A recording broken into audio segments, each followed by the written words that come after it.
et bonjour à vous toutes. Ici c'est Audrey Mac pour les vitamines du cœur. Et aujourd'hui, j'ai une question à vous poser. Es-tu perdu dans le désert? Je fais référence là à un passage qui se trouve dans la Genèse chapitre 16 où on voit Agar perdue dans le désert. Bien sûr, Agar ne serait pas peut-être la personne, l'héroïne que l'on a envie de choisir, mais il y a quelque chose de tellement intéressant à son sujet. Et on découvre quelque chose. Vous vous rappelez, Agar était la servante de Sarah. Et il y a eu un conflit relationnel. Et comment est-ce que Agar a choisi de réagir?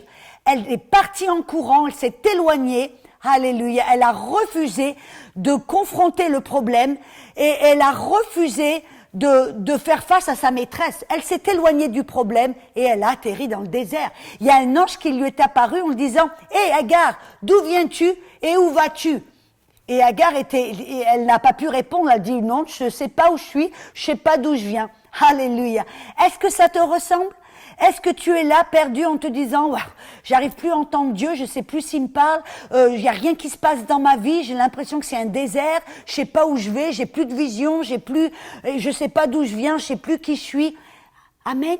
Serait-ce peut-être parce que vous aussi, toi aussi, tu as un conflit relationnel que tu as refusé de confronter, que tu as refusé de résoudre, et comme Agar, tu as choisi de t'éloigner, tu as choisi d'ignorer le problème. Peut-être que tu es à l'église et que la personne avec qui tu as un problème est assise à la droite, toi tu vas automatiquement au plus fin fond de l'église, à la gauche.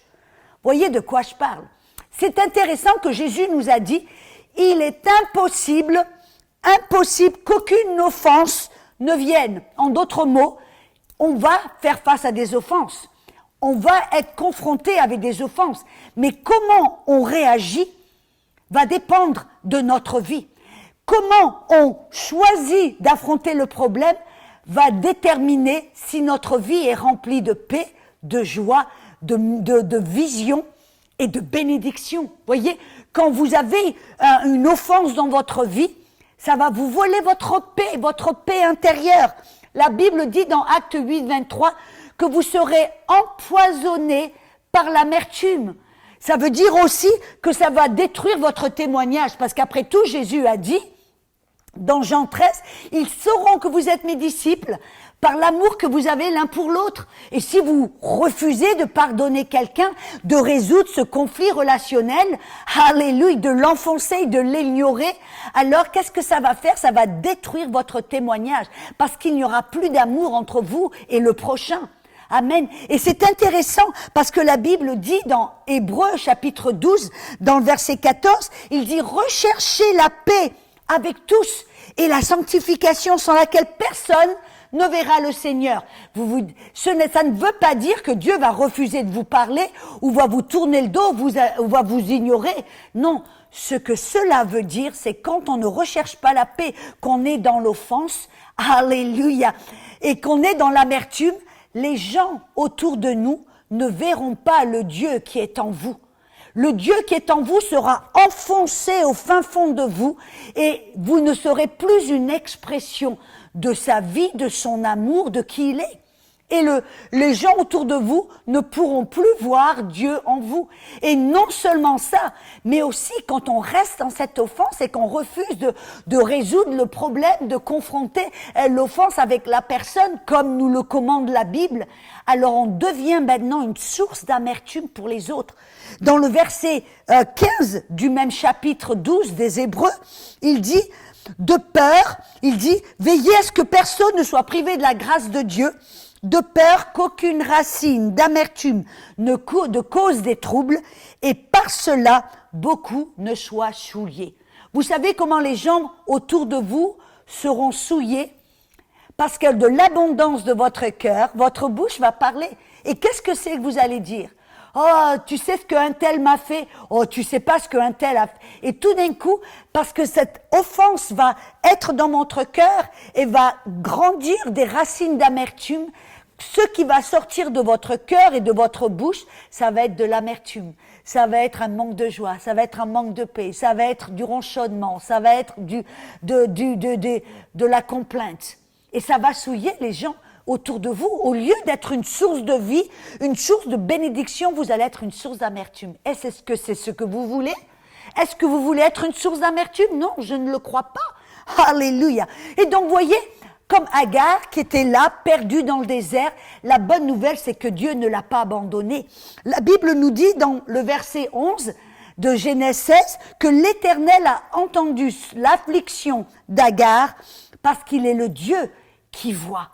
Et on voit que là, Dieu, même si elle était dans l'amertume, qu'elle s'est éloignée, qu'elle a refusé de résoudre le problème et d'affronter ce conflit relationnel, Dieu ne l'a pas abandonnée. Il est allé vers elle, il l'a aidée. Et je suis persuadée que ce message que vous écoutez, c'est comme un bras tendu de la main de Dieu.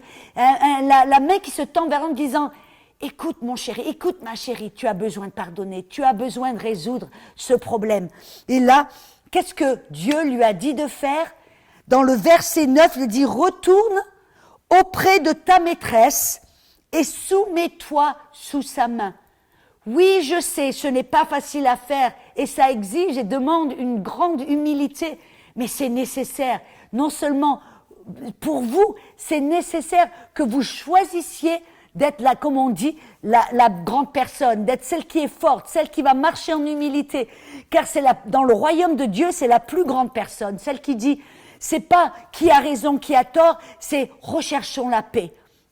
Et je choisis de m'humilier, d'aller vers la personne, de demander pardon, même si peut-être moi qui n'ai pas tort. Bref, je recherche à bâtir un pont pour avoir de la paix et de l'amitié. Amen. Alléluia, avec cette personne. Alors choisissez de retourner vers cette personne. Choisissez de vous humilier, de marcher en humilité et de demander pardon ou de choisir de partager, de confronter le problème, de discuter, de parler, de dire tu sais, j'ai dit cela, j'aurais pas dû, tu sais, tu as fait cela, ça m'a blessé. Bref, non pas dans un ton accusateur, non pas pour essayer de prouver qu'on a raison, mais pour bâtir un pont, pour essayer de résoudre le conflit relationnel. Amen, afin que vous puissiez une fois de plus marcher dans la paix. Alléluia. Et vous savez, des fois on a besoin de rechercher la face de Dieu. Dans Ézéchiel, j'aime beaucoup dans Ézéchiel 3, il y avait le prophète Ézéchiel qui était fâché parce qu'il voyait les gens faire tout un tas de choses qui n'étaient pas bien. Il était irrité, il était fâché, il a voulu s'éloigner et Dieu, vous savez qu'est-ce qu'il lui a dit de faire? Il dit, va et assieds-toi au milieu du peuple et observe pendant 7 jours. 7, c'est le numéro qui parle de perfection, d'accomplissement, et amen. Et Dieu lui a dit, qu'est-ce qu'il lui a dit de faire? Il dit, mets-toi au milieu du peuple, regarde, observe.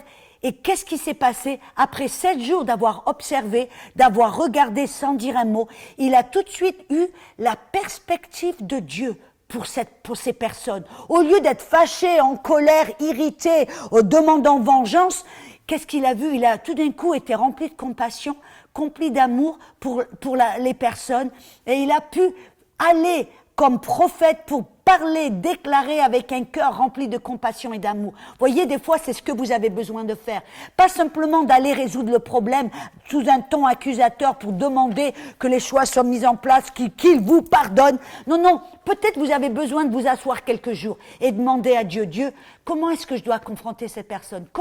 Qu'est-ce que je dois lui dire? Comment je dois lui dire? Montre-moi sa position, montre-moi ce qu'elle ressent, montre-moi ce qu'elle est en train de vivre. Et peut-être que vous aurez la perspective de Dieu et que peut-être aussi il vous donnera une stratégie pour bénir la personne, pour résoudre le problème, quelque chose que lui seul sait, peut-être acheter un cadeau à la personne, ou peut-être prier pour la personne, ou peut-être écrire une lettre à la personne, je ne sais pas.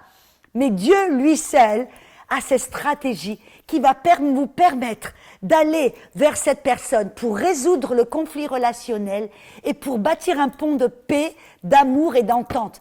On en a besoin dans le corps du Christ, n'est-ce pas? On a besoin de marcher en paix, en amour. On a besoin d'être ce témoignage face au monde pour qu'il voit que nous nous aimons les uns et les autres. Alors j'espère que ce petit message a été une bénédiction pour vous et surtout, ne soyez pas comme Agar, ne parlez pas de l'autre sens, osez confronter le problème, mais faites-le avec l'amour de Dieu.